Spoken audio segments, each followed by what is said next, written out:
نو څه دوکانونه داسې وي چې هلته ځې هغوی په دوکانونو کې ګانې لګولي هوټل والا ګانې لګولې وي بیا چې لاړ شي ګاډو ته ورخېږي نو په ګاډو کې د ګانو سلسله جاري وي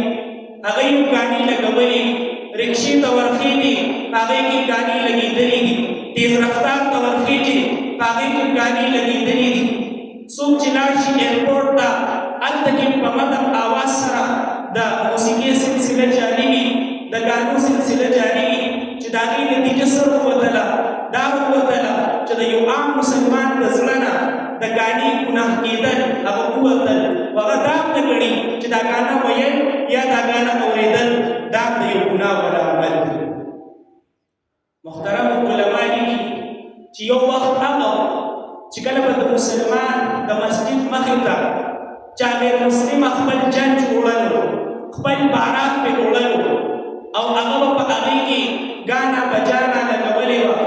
او هغه به ګانې غږولې او په دې سره به خپل بارات او خپل جنج وړلو دا به مسلمانانو د خپل مسجد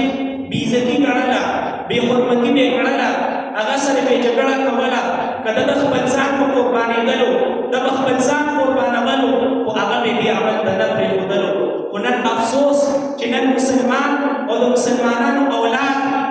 د منځه په وخت کې مسجد مخې ته فلمي ګانې لګولې وي موسیقي لګولې وي په اوچت آواز سره ګانې لګېدلې وي چې د هغې د وجې نه په مسجد کې دننه څوک